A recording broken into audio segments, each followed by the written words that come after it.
No começo, a escuridão. Depois, uma explosão deu origem a sistemas em constante expansão de tempo, espaço e matéria. A cada dia, novas descobertas desvendam os enigmáticos e admiráveis segredos de um lugar que chamamos o Universo. No universo é importante conhecer os vizinhos mais próximos. Mas quanto realmente sabemos sobre nosso pedaço da Via Láctea? Apenas nos últimos anos, os cientistas descobriram segredos incríveis ocultos em nosso quintal. Novas luas, novos planetas e novos mistérios. É como se houvesse uma casa na sua rua e você nem soubesse disso. Conheça os vizinhos que estão só de passagem. Existem planetas vagando pela galáxia sem rumo, sem um lugar para chamar de lar. E velhos amigos cujos dias estão contados. É possível que Betelgeuse torne-se uma supernova esta noite. Venha conosco em um passeio pelo bairro. E vamos conhecer o nosso lugar na Via Láctea.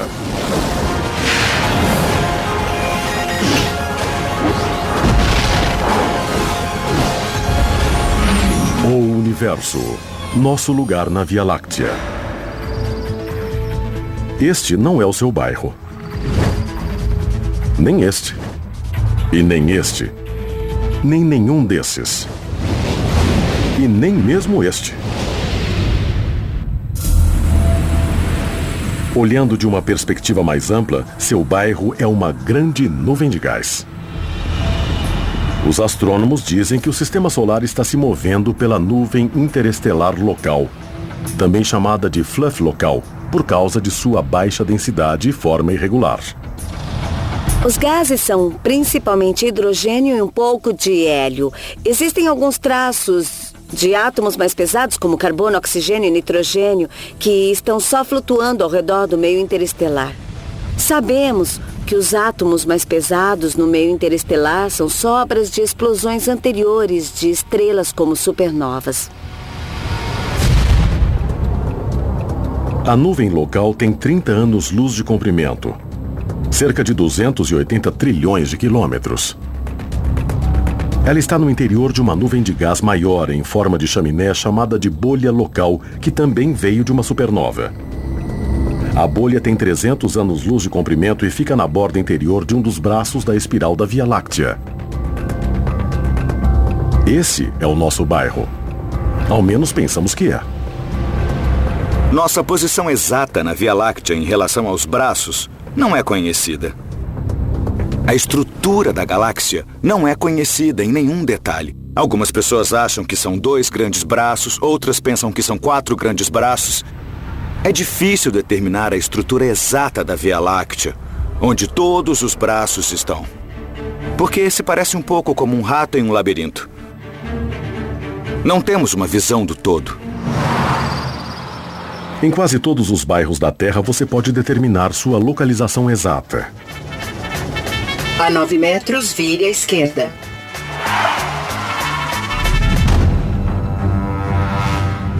Mas quando se trata de algo tão grande como a Via Láctea, o GPS não é uma opção. A galáxia tem, 100 mil anos-luz de largura. Via Láctea. Até explorar nosso bairro próximo envolve muita incerteza. Mas se tivéssemos um sistema de posicionamento galáctico, ele provavelmente nos colocaria a meio caminho entre o alto e o fundo da Via Láctea. E no meio entre a borda externa da galáxia e seu núcleo central. O nosso sistema solar está a cerca de 26 mil anos-luz do centro da nossa galáxia. Segundo uma hipótese, temos uma posição muito exclusiva. Existe a ideia de que apenas as estrelas em uma certa gama de distâncias do centro da galáxia estão na chamada Zona Galáctica Habitável. Ou seja, pode existir vida nos planetas que rodeiam essas estrelas. Esse é exatamente o lugar certo, com uma estrela na temperatura certa e um planeta na distância certa, para haver muita água em estado líquido na superfície, onde a química da vida começou e evoluiu até nós. A extensão geral da zona galáctica habitável vai de 13.000 a 35.000 anos-luz do centro da Via Láctea. A parte principal, onde estamos, vai de 20.000 a 29.000 anos-luz do núcleo. Dentro dessa zona, bairros antigos foram destruídos para abrir espaço ao que chamamos de lar. Dependendo de como se olhe para as coisas, nosso bairro local, o nosso sistema solar, é realmente um lugar relativamente seguro em comparação com o que parece acontecer. Se olharmos o universo mais amplo. Em sua história recente, o nosso sistema solar foi um local muito mais violento. E o material que formou o Sol e os planetas ainda estava se ajustando. Havia todo tipo de colisões e eventos violentos ocorrendo. E isso deu origem a este local agradável, calmo, relativamente calmo que temos hoje. Pensamos que as primeiras estrelas formaram-se com hidrogênio e hélio apenas, mas que, com o tempo, as estrelas funcionam como processadores que criam os elementos mais pesados. Isso é importante porque quando essas estrelas finalmente morrem e explodem, essas supernovas ou explosões de mortes estelares semeiam a galáxia e o material circundante com elementos mais pesados. Por exemplo, o carbono em nossas células, o oxigênio que respiramos, o cálcio em nossos ossos, o ferro em nossas células sanguíneas, todos são elementos pesados. Sabemos que o Sol é pelo menos uma estrela de segunda ou terceira geração porque existem planetas em torno dele, existem ferro e carbono e outros elementos mais pesados. Mas os processos que criaram a vida na Terra não parecem existir fora dessa zona. Perto da borda da galáxia, poucas estrelas explodiram, produzindo poucos elementos pesados. Mas para o exterior da galáxia não existem mais átomos de carbono, nitrogênio, oxigênio. Os átomos que são tão importantes para a química da vida. Assim, a zona habitável da galáxia termina em um ponto em que não se tem os átomos mais pesados para criar a vida. Se a parte externa da galáxia é um bairro ruim, a área central é ainda pior. A gravidade dos planetas gasosos gigantescos pode nos destruir. E existem outros perigos quando nos aproximamos do núcleo da galáxia. Na época de Copérnico, pensávamos que éramos o centro do universo. E mesmo quando passamos a saber mais sobre os céus, ainda pensávamos estar no centro da galáxia. Agora que sabemos ainda mais, nós vemos que temos mesmo sorte por não estar no centro. No centro da Via Láctea, sugando matéria e até luz, está a estrela A de Sagitário.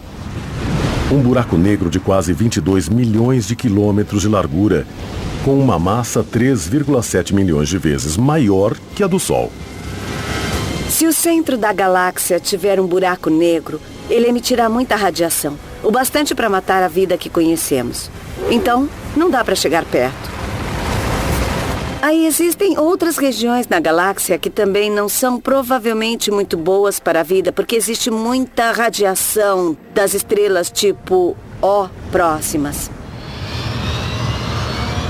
As estrelas tipo O são gigantes, mais quentes que o Sol, com 10 a 50 vezes mais massa e que emitem imensas quantidades de radiação ultravioleta. Perto dessas estrelas, não nos preocupamos com queimaduras, mas com a extinção. Provavelmente, não é fácil sobreviver em um ambiente em que se esteja perto de muitas estrelas tipo O. As estrelas tipo O podem destruir planetas ainda em formação.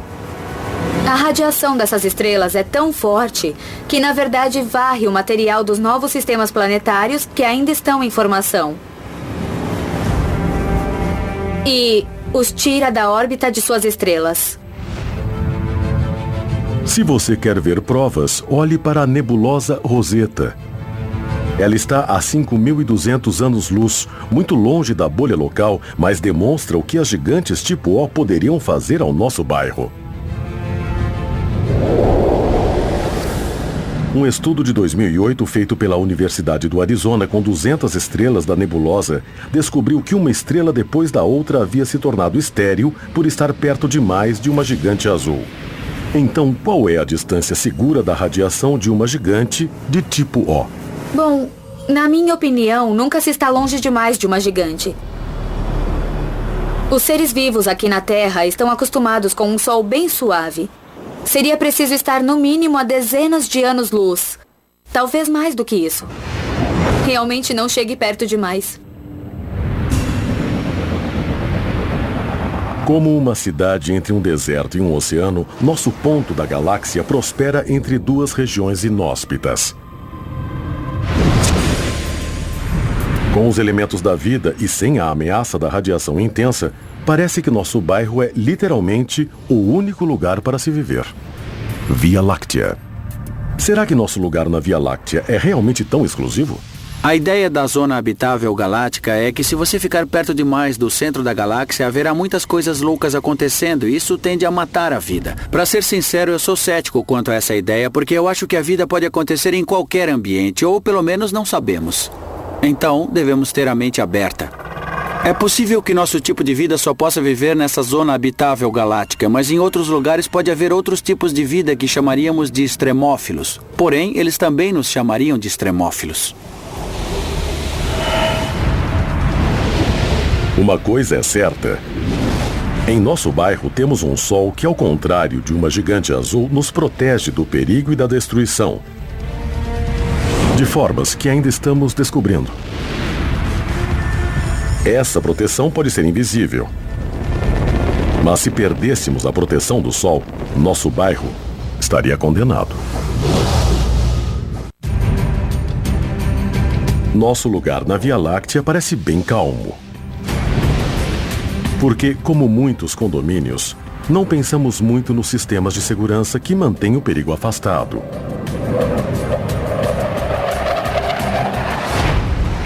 Muitas cidades nas margens dos rios e oceanos têm represas e diques que as protegem de inundações.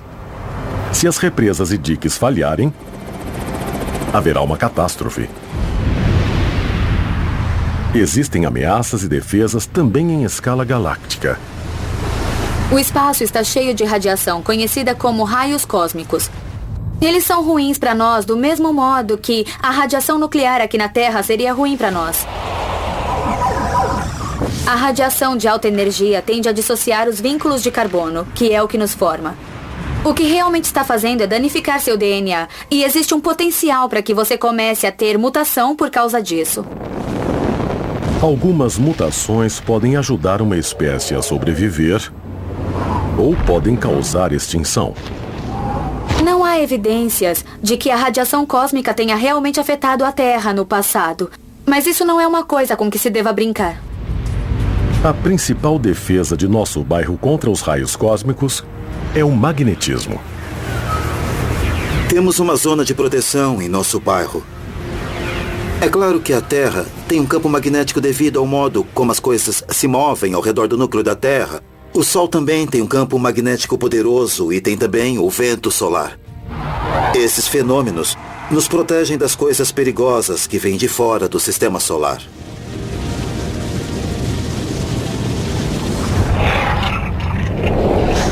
O campo magnético do Sol é varrido pelo vento solar. Fluxos de prótons e elétrons carregados que são lançados fora do Sol a 1 milhão de quilômetros por hora. Essas partículas ficam no sistema solar entre os planetas e realmente alongam as linhas do campo magnético em padrões complexos. O vento solar leva o campo magnético para mais de 3 vezes mais longe do que a órbita de Netuno. Mas a 15 bilhões de quilômetros em um lugar chamado heliopausa, o vento solar perde impulso e praticamente para. 15 bilhões de quilômetros. Quando isso acontece, ele transforma o campo magnético do Sol em uma barreira contra os raios cósmicos do espaço interestelar. Essa é a heliosheet. Heliosheet. Se não fosse por essa proteção, os raios cósmicos atingiriam o sistema solar o tempo inteiro.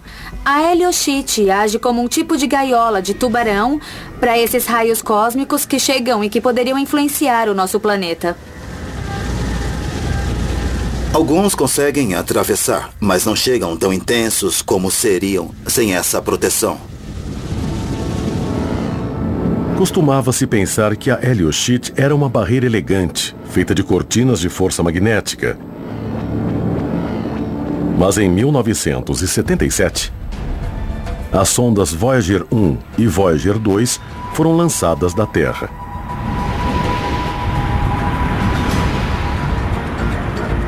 No início do século XXI, esses aparelhos enviaram informações indicando que as linhas de força magnética do Sol não fluem suavemente. Elas se rompem e se reagrupam em uma espuma magnética agitada. E cada bolha dessa espuma tem 160 milhões de quilômetros de largura. Pensávamos que era uma barreira suave e agradável, mas na verdade esse é um lugar agitado com muitas bolhas e padrões. Acho que sempre haverá pessoas que pensam que o universo é mais elegante do que é e pessoas que acham que é mais violento do que é. E sempre nos surpreendemos de um modo ou de outro. A verdade é que alguns aspectos do universo são muito elegantes e outros aspectos são muito confusos. Onde estão as áreas elegantes de nossa região na galáxia e onde estão os lugares perigosos? Isso é difícil de saber com tanto gás e poeira no cosmos. É como se olhássemos atrás de mim em Hollywood, tem até um arco ali, o prédio da Capitol Records. Mal se consegue vê-lo. E depois, além dele, existem algumas montanhas muito indistintas. É porque existe poeira no ar, bloqueando a visão. E a própria montanha impede minha capacidade de ver além dela. E é meio como a poeira em nuvens moleculares muito densas. Quando se atinge uma grande parede de nuvem molecular densa, cheia de poeira, não se vê mais nada. Quando exploramos nosso bairro galáctico, o que vemos depende de como olhamos para as coisas. Uma das coisas que aprendemos com a história, olhando para os céus, é que cada vez que se olha de um jeito diferente, vemos coisas novas. E olhar para os céus de um jeito diferente muitas vezes significa só olhar numa parte diferente do espectro eletromagnético. Quando olhamos para os céus com nossos olhos ou com a ajuda de telescópios ópticos, na parte visível do espectro, nós vemos os céus noturnos e há muito para ver. Mas isso é só uma fração do que existe ali. Alguns telescópios espaciais veem através da poeira cósmica com visão infravermelha, similar à usada pelas câmeras infravermelhas comuns.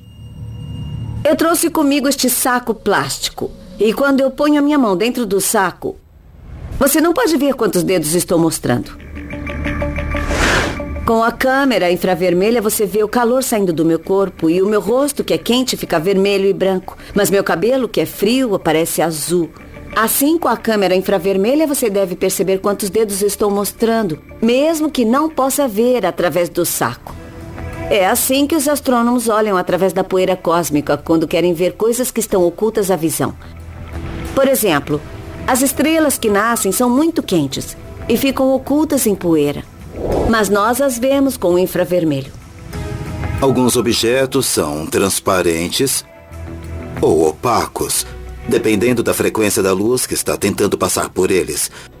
Assim, de fato, alguma coisa que está no caminho, como muita poeira interestelar ou gás, e impede o modo em que os telescópios podem ver, é realmente invisível em outra parte do espectro e podemos ver o que está atrás.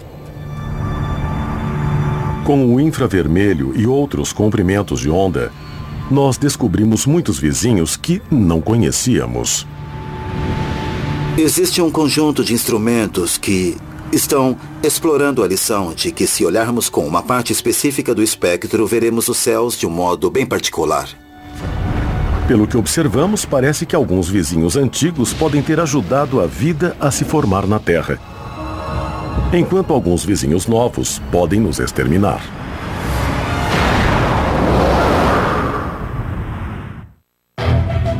Via Láctea. Ao explorarmos nosso lugar na Via Láctea, conhecemos muitos vizinhos interessantes. Mas existem bons e maus vizinhos. Os bons vizinhos são, por exemplo, os objetos que estão em órbitas previsíveis, movendo-se nela, cuidando da própria vida, ocupados com seus negócios. Podemos olhar e acenar para eles, mas não vão fazer uma coisa súbita nem perigosa para nós.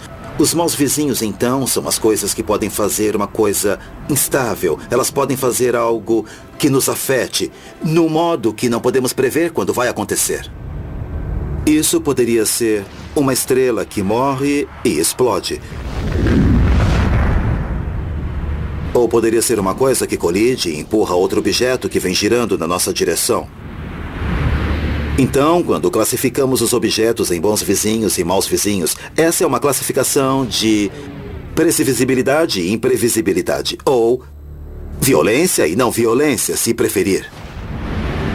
Algumas vezes, um bom vizinho traz um presente inesperado.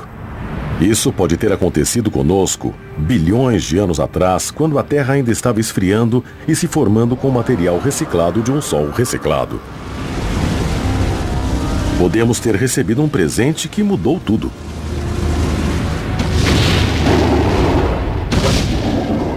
No início, a Terra era muito quente e provavelmente qualquer água original de superfície evaporou. Por isso, achamos que muita água pode ter chegado aqui vindo de cometas ou de asteroides de gelo, ou ambos. Uma das teorias sobre como podemos ter tanta água aqui na Terra diz que foi de corpos gelados no sistema solar exterior, sobras da formação do Sol e dos planetas, que colidiram em nosso sistema solar interior, onde fica a Terra, e deixaram parte da água.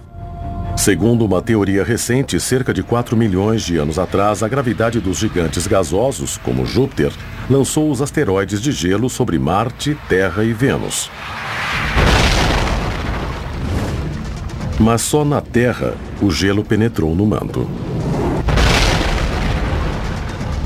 A água amaciou a Terra e iniciou o processo titânico das placas tectônicas, que originou os continentes e os oceanos.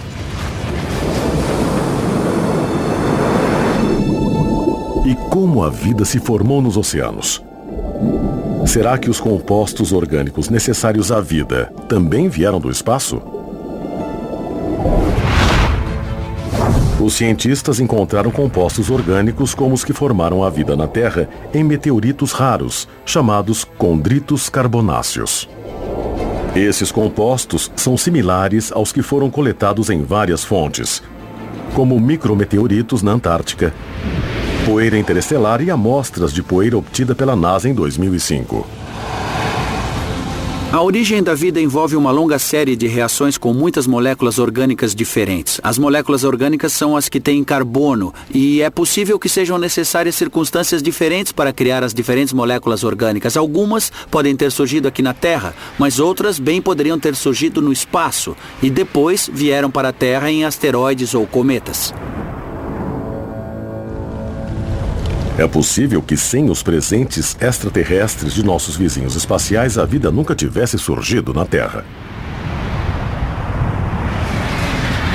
Os vizinhos da Via Láctea podem ter nos ajudado a nascer, mas a Via Láctea também tem coisas que podem nos matar, como, por exemplo, um anão laranja chamado Gliese 710. Ele tem 60% da massa do Sol. Atualmente está a apenas 63 anos-luz da Terra e está se aproximando. Gliese 710 parece estar vindo direto para o nosso sistema solar. Quando um anão laranja se aproxima do sistema solar, ele fica mais e mais importante. Quando está a 1 ano-luz ou menos, ele se torna muito importante. A quase exatamente 1 ano-luz da Terra, existe uma enorme região de objetos gelados chamada nuvem Oort. Os objetos da nuvem Oort podem eventualmente se tornar cometas se estiverem perto bastante do Sol, mas geralmente não os vemos porque estão muito distantes do Sol. Bilhões de cometas em potencial esperam que algo lhes dê um empurrão gravitacional.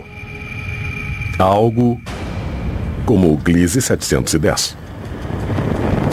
Ele vai começar a cruzar a nuvem Oort, ou pelo menos a perturbá-la pela gravidade, em cerca de 1,3 milhões de anos.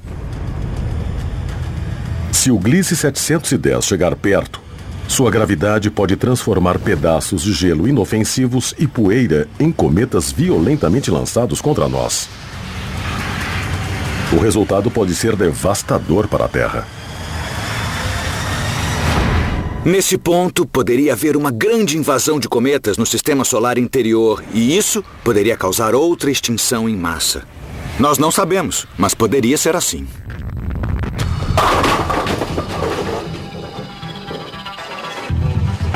Os astrônomos dizem haver 86% de chances de que o Gliese 710 atravesse a nuvem Oort. Se a bola laranja fosse um anão laranja, como o Gliese 710, e as garrafas fossem a nuvem Oort, isso é o que poderia acontecer. É mesmo, mas há outra coisa que poderia acontecer. Existem 14% de chances de que o Gliese 710 só passe direto por fora da nuvem Oort sem cruzá-la em nenhum ponto. Porém, mesmo sem um impacto direto, o efeito da gravidade da estrela poderia perturbar alguns cometas e enviá-los direto para nós. Assim, a estrela mandaria só alguns cometas para o sistema solar interior. É preciso que um cometa atinja a Terra para ter uma catástrofe. Temos mais com que nos preocupar. Existem mais de 150 estrelas perto o bastante para nos perturbar nos próximos 2 milhões de anos. As estrelas da nossa galáxia, a Via Láctea, estão ligadas pela gravidade e se movem em várias direções, em geral com uma rotação ao redor do centro da galáxia, mas nem todas as órbitas são exatamente iguais.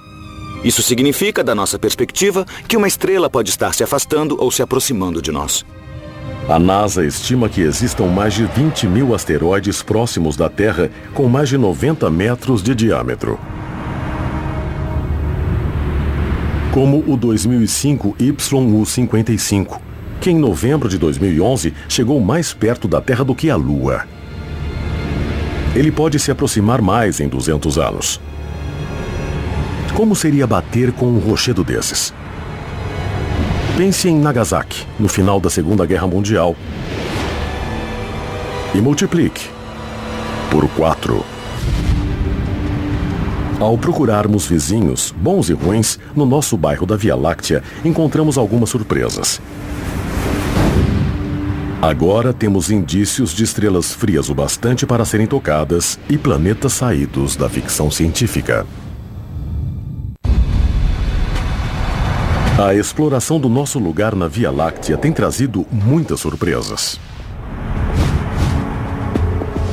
É como se houvesse uma casa na sua rua e você nem soubesse disso e de repente descobrisse que fica no seu quarteirão. Alfa Centauro, 4,3 anos-luz.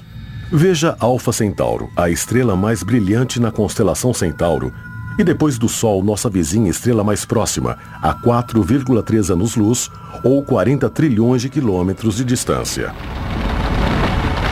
No século XVII, os astrônomos anunciaram que Alfa Centauro era, na verdade, 2 estrelas. Então, no século XX, descobrimos que é um sistema triplo. Alfa Centauro A é uma estrela como o Sol, quase exatamente com a mesma massa que o Sol. Alfa Centauro B tem um pouco menos de massa. A terceira estrela próxima do Centauro é uma estrela de tipo M. É uma estrela com pouca massa, talvez apenas 12% da massa do nosso Sol. É tão pequena que não é possível vê-la a olho nu. Porém, outras estrelas vizinhas também são sistemas múltiplos. Sírio, a 8,6 anos-luz, é famosa há milhares de anos como a estrela mais brilhante dos céus. Mas, na verdade, é uma estrela binária. A maioria das estrelas tem menos massa e é menor do que o nosso Sol, e a maioria delas é um sistema binário. Nesses 2 aspectos, o nosso Sol é uma notável exceção. Quase todas as estrelas são anões vermelhos ou anões marrons. Os anões vermelhos são 70% das estrelas, não só em nossa galáxia, mas no universo. Assim, como nós orbitamos o nosso Sol, tendemos a pensar nele como uma estrela icônica. No entanto, os anões vermelhos são muito mais comuns. Quanto aos anões marrons, não tínhamos certeza desses vizinhos até os anos 1990. Eles não são bem estrelas, mas não são planetas. E também não são marrons. Os anões marrons são alguns dos habitantes mais misteriosos do nosso bairro, porque são realmente muito frios e muito escuros. Isso significa que não emitem luz e são difíceis de enxergar. Em 2011, um dos telescópios espaciais da NASA, o Explorador de Campo Amplo em Infravermelho, ou WISE, achou uma série de anões marrons no nosso bairro, entre 9 e 40 anos-luz de distância, com temperaturas de superfície antes consideradas impossíveis. Um desses anões marrons que encontramos é mesmo tão frio que seria possível tocá-lo com a mão. São apenas 26 graus centígrados, a mesma temperatura de um dia muito agradável aqui na Terra. Assim, quem sabe o que vamos encontrar? Quanto mais olhamos, mais vemos. Por que existem estrelas de tantas cores? Foi essa pergunta que Anna Kay, de Baton Rouge, Louisiana, fez a Pergunte ao Universo. Pergunte ao Universo. Ana, essa é uma pergunta muito interessante. Basicamente, as estrelas têm cores diferentes porque têm temperaturas de superfície diferentes. Estrelas frias, como Betelgeuse, parecem vermelhas e têm temperaturas de apenas 3 ou 4 mil graus centígrados. As estrelas mais quentes, como Rigel, parecem azuis e chegam a mais de 11 mil graus. E também existem estrelas como o Sol, com temperaturas de 5 ou 6 mil graus e elas parecem brancas. Bom, o Sol parece amarelo quando se põe por causa dos efeitos atmosféricos. Na verdade, ele é branco. Pergunte ao Universo. Existem mais do que estrelas no universo. Descobrimos centenas de planetas vizinhos, dentro e fora da bolha local. Descobrimos muitos candidatos a exoplanetas com uma missão chamada Kepler, que procura essencialmente pequenos eclipses. Quando um planeta passa na frente de sua estrela e depois sai, a luz diminui um pouco e depois volta a aumentar. É muito difícil de ver. É como observar uma única lâmpada apagando em Las Vegas. Mas Kepler é capaz de fazer essas medidas com precisão e consegue achar planetas tão pequenos quanto a nossa Terra em volta de estrelas como o Sol. O primeiro exoplaneta foi descoberto apenas 15 anos atrás e foi como se fôssemos a única casa no quarteirão e víssemos o primeiro vizinho construindo a casa. E desde então todo o bairro cresceu e foram construindo condomínios de exoplanetas em nosso bairro. Pelo que sabemos, o planeta vizinho mais próximo fora do Sistema Solar está na nossa rua. A 10,5 anos-luz, orbitando a estrela laranja Epsilon Eridani. O planeta não é uma coisa que poderíamos visitar esperando achar vida. Pensamos que esse planeta é mais equivalente a um planeta como Júpiter no nosso Sistema Solar. Uma grande bola de gás, que, pelo que sabemos atualmente, não é um bom lugar para a vida. Um pouco mais longe, a 200 anos-luz, está outra surpresa. Um planeta que parece ter saído de um filme de Guerra nas Estrelas. Recentemente, o telescópio Kepler descobriu um planeta que orbita 2 sóis. E esse planeta foi chamado de Kepler 16b. Este planeta, embora tenha semelhanças com Tatooine, não é exatamente como o mundo de Luke Skywalker. Na verdade, é um planeta gelado e gasoso, mais como Saturno do que como a Terra. Bom, não tínhamos certeza antes dessa descoberta se poderia haver um planeta realmente com 2 sóis. E agora que nós achamos um, sabemos que isso é possível e é realmente interessante, porque significa que esses sistemas binários são bons lugares para procurar planetas. Em 2011, os astrônomos revelaram um novo tipo de planeta no nosso bairro. O sem-teto. Tem havido algumas indicações de que existem planetas isolados que não estão em órbita ao redor de uma estrela. Eles começaram em órbita em volta de uma estrela, mas por algum motivo foram expulsos do seu sistema solar e agora estão vagando sem rumo pela galáxia sem lugar para chamar de lar. Então eu fico pensando se logo teremos outra definição que abranja esses corpos que costumavam ser planetas e não orbitam mais uma estrela. Eu acho que ainda é válido se referir a esses corpos ejetados como planetas, porque planeta é a palavra grega para viajante. E eles estão mesmo viajando pelo espaço. Também descobrimos novas coisas sobre nossos vizinhos no Sistema Solar. No verão de 2011, o telescópio espacial Hubble tirou as primeiras fotos da quarta lua do planeta Plutão, até então desconhecida. Você pode ficar pensando, Plutão nem está tão distante, porque demoramos tanto para descobrir a quarta lua. Bom, é porque ela é muito pequena, com 16 a 30 quilômetros de diâmetro e tem luz fraca. Ela só reflete um pouquinho da luz do Sol. A nova lua provavelmente é um mundo gelado e sem vida, como o próprio Plutão. Até agora, todos os vizinhos recém-descobertos são quentes demais ou frios demais para poder abrigar vida. Mas a busca continua. Então, embora isso ainda não tenha acontecido, estamos em um ponto em que a tecnologia supre nossas necessidades. E realmente poderemos começar a encontrar planetas como a Terra em um futuro muito próximo. Porém, ser capaz de determinar se eles iriam suportar a vida é uma tarefa muito mais difícil. Nenhum dos exoplanetas que descobrimos na nossa área da Via Láctea é uma ameaça para nós. Mas o que podemos dizer das estrelas? Algumas delas poderiam morrer e nos levar com ela?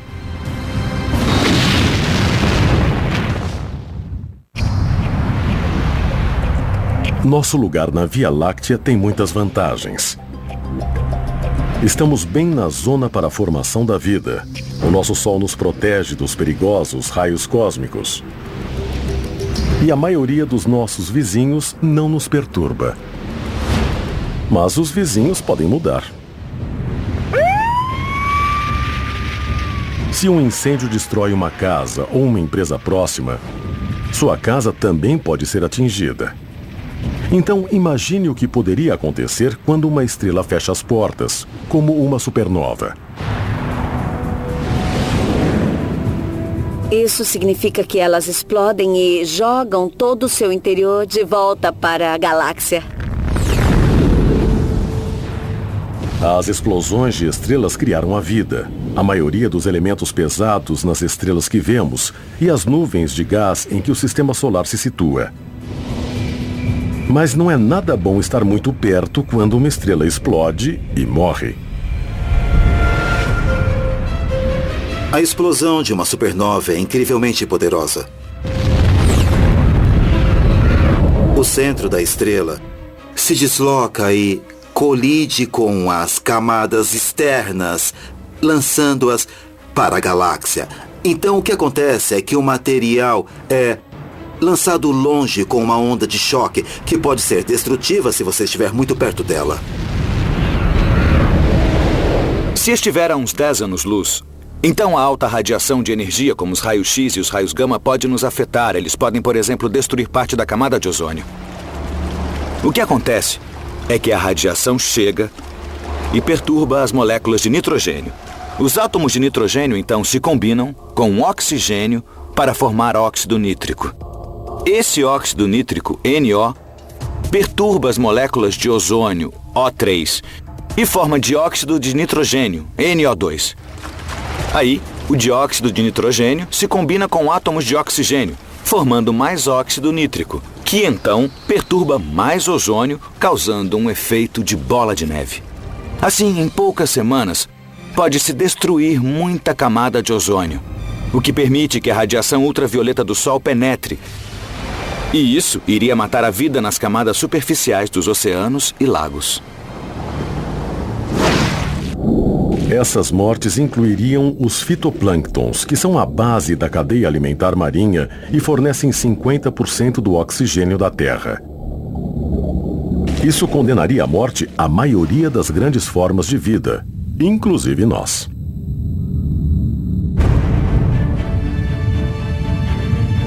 Uma candidata à extinção estelar está fora da bolha local, embora seja uma visão familiar há milhares de anos. A supergigante vermelha, Betelgeuse. A estrela entre 500 e 800 anos-luz com 20 vezes a massa do Sol forma o ombro direito da constelação de Órion. Betelgeuse está perto do fim de sua vida. Entre 1996 e 2011, a Betelgeuse encolheu 15%. Por motivos ainda não entendidos. A gigante vermelha pode se tornar supernova em 500 mil de anos, ou isso pode já ter acontecido. É possível que Betelgeuse se torne supernova esta noite, ou amanhã à noite, ou na semana que vem. Mas é muito mais provável que se torne supernova em 100 mil anos ou em algumas centenas de anos. Como Betelgeuse está a algumas centenas de anos-luz de nós, é possível que ela já tenha explodido e nós não saibamos. Porque a luz ainda não nos alcançou. É bom saber que mesmo que Orion desloque o ombro, Betelgeuse está longe demais para afetar nosso bairro. Mas tem também a HR 8210, a cerca de 150 anos-luz na constelação de Pégaso. Não é só uma estrela, mas duas. Uma estrela e um anão branco em órbita binária, uma ao redor da outra. O anão branco tem 15% mais massa do que nosso Sol e não está a ponto de se tornar supernova ainda. A HR 8210 é um sistema binário, duas estrelas que orbitam uma a outra, e uma delas até já morreu e é um anão branco. Bom, esse sistema tem o potencial para que, quando a estrela, que é muito quente agora, começar a se aproximar da morte e começar a inchar, ela comece a lançar material para o anão branco. Essencialmente, esses sistemas são como estrelas zumbis que comem seus companheiros. Quando essa estrela normal começar a se expandir, o anão branco vai começar a roubar material de sua companheira, ficando com mais massa. E se ele atingir um certo limite instável, vai explodir como uma supernova de tipo 1A. Estamos longe o bastante para não termos danos colaterais quando a HR 8210 explodir. Se quiser estar completamente seguro com uma supernova, você deve ficar pelo menos a 100 anos-luz. 10 anos-luz poderiam ser suficientes, mas talvez não. Depende de qual efeito o atingir primeiro. Mas isso não vai acontecer por muito, muito tempo. E até lá, teremos nos movido e ela terá se afastado, porque tudo na galáxia está mesmo a caminho de algum lugar. Então, com o tempo isso pode acontecer, mas quando isso ocorrer, provavelmente não estará mais perto da Terra. Mas não se sinta tão seguro. A ameaça da HR 8210 só foi descoberta em 2002. Quantas outras supernovas em potencial existem por aí? Quanto elas estão perto de nós? E quando elas irão explodir?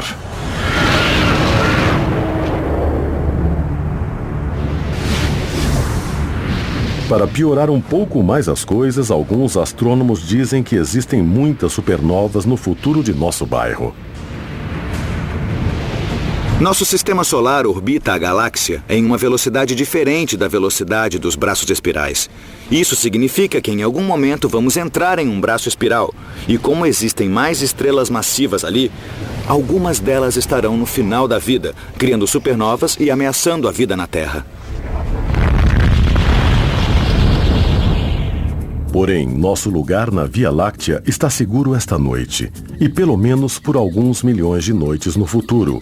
Tempo bastante para mais explorações. E mais surpresas. Vivemos num bairro muito diversificado e as coisas estão mudando. A galáxia não é um lugar estático, será um lugar interessante de ver daqui a 1 bilhão de anos.